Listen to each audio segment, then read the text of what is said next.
حمدا والصلاة والسلام ما لابد منه درس نمبر 17۔ اب نماز کا مستحب طریقہ، مسنون طریقہ، سنت طریقہ، اس کے بیان میں فصل ہے۔ پہلے واجبات کا بیان گزرا، اب اس میں سنتیں ذکر کی جائیں گی۔ مستحب کون سا طریقہ ہے جس سے نماز پڑھی جائے؟ تو فرماتے ہیں طریقے خواندن نماز بر وجہ سنت آن است۔ نماز پڑھنے کا طریقہ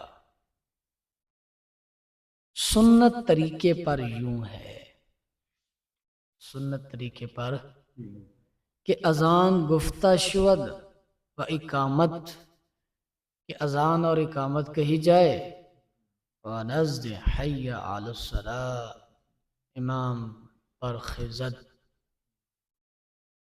اور حَيَّ عَلَى الصَّلَاةِ کے نزدیک امام اٹھے۔ حَيَّ عَلَى الصَّلَاةِ کے نزدیک یعنی مکبر جب تکبیر کہہ رہا ہو وہ حَيَّ عَلَى الصَّلَاةِ پر پہنچے، امام اس وقت مصلی سے اٹھے۔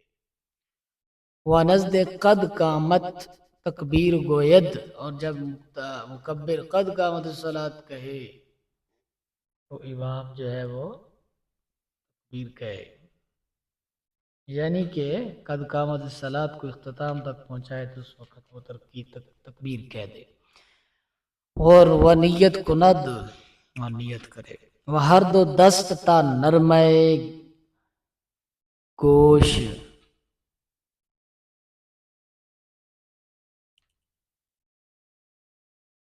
اور دونوں ہاتھوں کو اٹھائے کانوں کی نرم جگہ تک، گوش کان کو کہتے ہیں، کانوں کی لو تک، گوش بردارد اٹھائے۔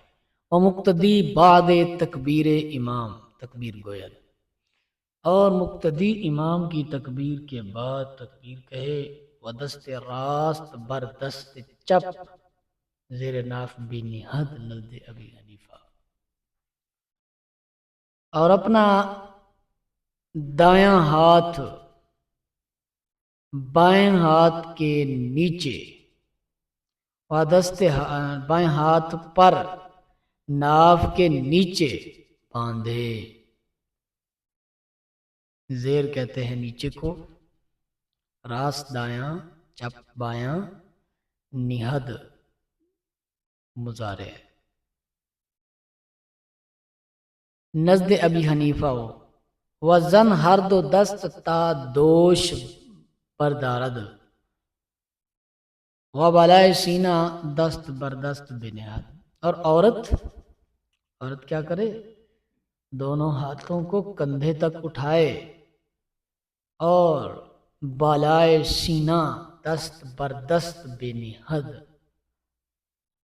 اور سینے پر دونوں ہاتھوں کو باندھے، کیسے؟ ہاتھ پر ہاتھ رکھ کے، یعنی یہی اس کا ہاتھ باندھنا ہے، رکھے۔ پستر امام و منفرد و مقتدی سبحانک اللہم الی آخرہ خفیہ بخوانند، پھر امام اور مقتدی، امام اور منفرد، امام و منفرد و مقتدی، امام بھی منفرد بھی مقتدی بھی۔ منفرد وہ ہے جو علیحدہ نماز پڑھ رہا ہو، امام و مقتدی ہو، منفرد ہو، سبحانک اللہم آخر تک پڑھیں۔ پستر امام و منفرد اعوذ باللہ من الشیطان الرجیم بسم اللہ الرحمن الرحیم خفیہ بخوانند، پھر امام اور مقتدی اعوذ باللہ بسم اللہ خفیہ طور پر پڑھیں، یعنی دھیرے پڑھیں۔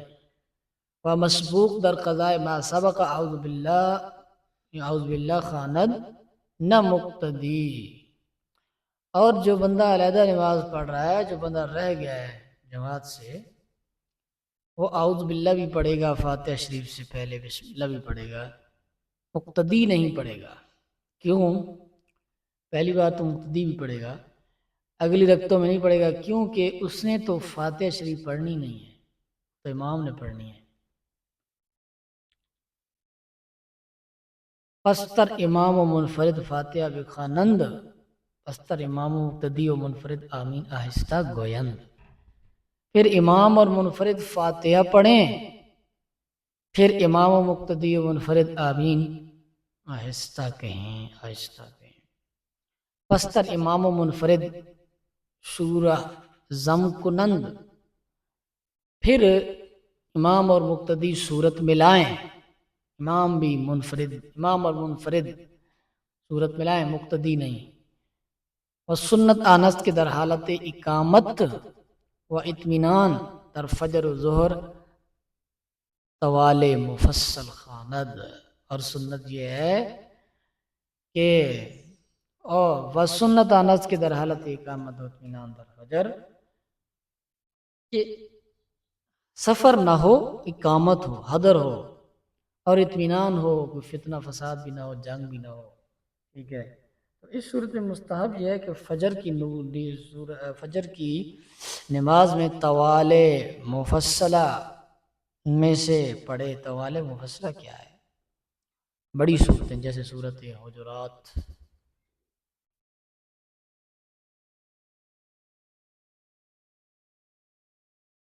وغیرہ وغیرہ، بڑی صورتیں.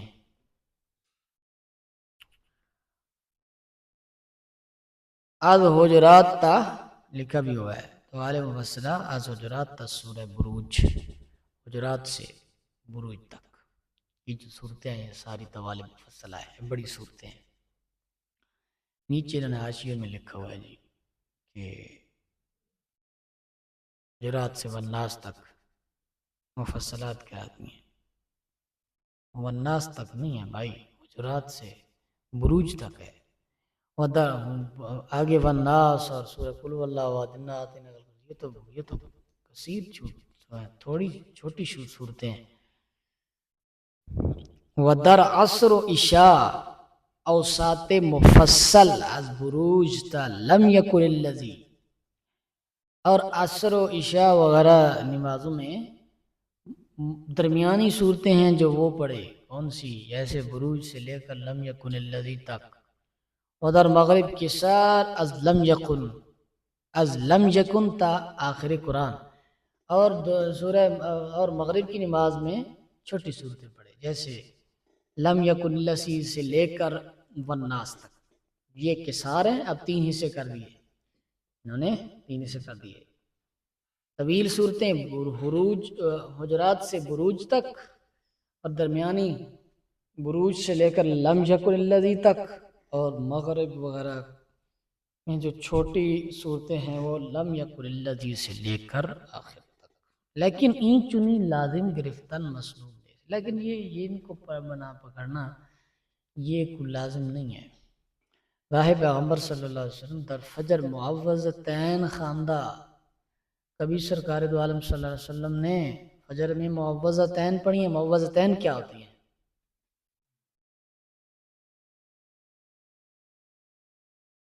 آخری 2 صورتیں معوذتین. کبھی سرکار دو عالم صلی اللہ علیہ وسلم نے یہی صورتیں فجر میں پڑھی ہیں 2. وگاہ در مغرب سورہ طور و سورہ نجم والمرسلات خواندہ. اور کبھی مغرب کی نماز میں سورہ طور اور نجم اور مرسلات پڑھ دی ہیں. یہ تھا جی مختصر سا آج کا درس.